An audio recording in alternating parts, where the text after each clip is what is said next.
Hello parents, welcome to Parent Night. My name is Bo Sutherland. I'm afraid I can't be with you tonight. I'm teaching at Bakersfield College, and so that's taken me away from my Parent Night duties, which always bums me out. I enjoy Parent Night a lot. I like to meet the parents, and hopefully we'll have an opportunity to meet later on in the year and discuss what's going on in the class and your student and that sort of thing.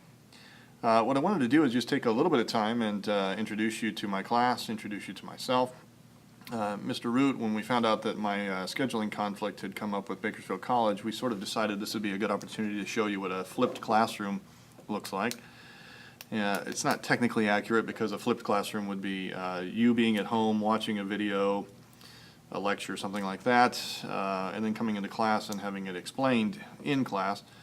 And instead what you're doing is sitting in my classroom with me across town, and you're looking at my face in a box, which is, looking at my face in person is disturbing enough, but to see it in a tiny box.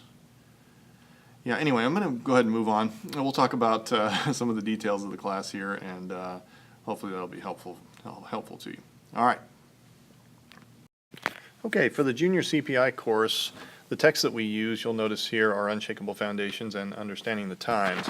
The Understanding the Times text, right here by Noble, that's the one that is available digitally, so students can download that to their iPad and be able to read it there. Notice it says binder here. Actually, of course, everything in school right now is moving to the iPad, and so students will need to have it charged each day.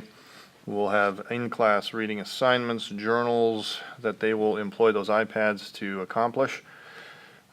Quizzes, projects, midterm, and final. That's pretty much the structure for the class in terms of the grade. I will definitely warn you that the midterm and the final are both fairly difficult exams. Oh, and by the way, the honors class has an additional requirement in order to earn their extra point on their GPA.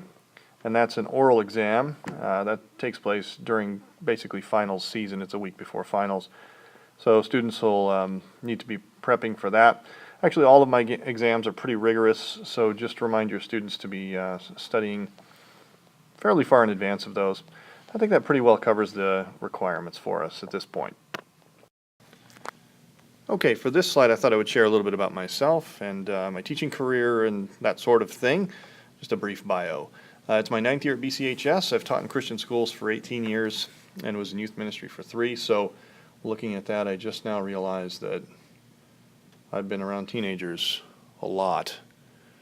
And now I'm sort of understanding my psychological condition. Anyway, I also went to college and high school in San Diego, a beautiful place. Went to Christian high school myself, and then went to Point Loma Nazarene, where I got my bachelor's degree in philosophy. And after that, my wonderful wife was willing to work full-time, put me through 2 different seminary degrees, and so she often jokes that I'm educated beyond my intelligence, which is both hurtful and sadly true as well. So I'm also a big Denver Bronco fan, grew up in Denver, Colorado before moving to San Diego.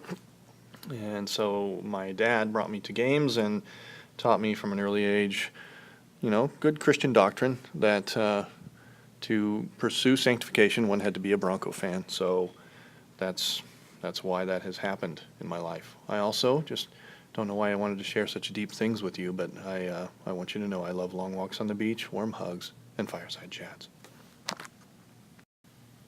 All right, parents, well, the last thing I'd like to talk to you about is just some contact information and also a couple of places where you can go to check out what's going on in the class.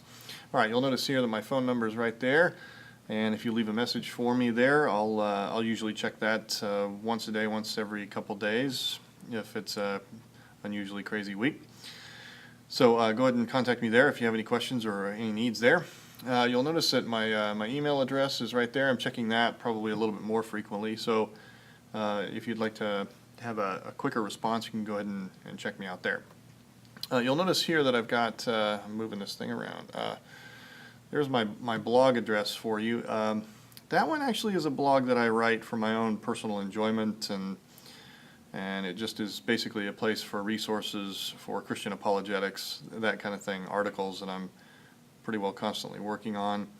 So if you're interested in kind of seeing what your kid's crazy teacher thinks about certain things, you can certainly check that out. At My Big Campus, I've taken most of the blogs that are of apologetics interests, and I've loaded them to that My Big Campus site so that students can read some of those and make comments. So that's the blog that I use for the class, the My Big Campus blog. And certainly your students can show you that as well. You can see my office hours there. I'm certainly available between 3 and 3:30 each day after school. Students can make appointments or can just show up. All right, well, I think I've run out of time. Again, very sorry that I couldn't meet you tonight. I look forward to talking to you at some point during the year. God bless. Wait a second, where are you going, parents? I just realized that this is a great opportunity for you to kind of take a look at some of the topics that we'll talk about over the course of the year, and that a good way to present those would be to give you the kinds of questions that we will try to unravel in this class. So, as you're leaving, you can kind of look at some of these, and maybe you have an answer to some of these.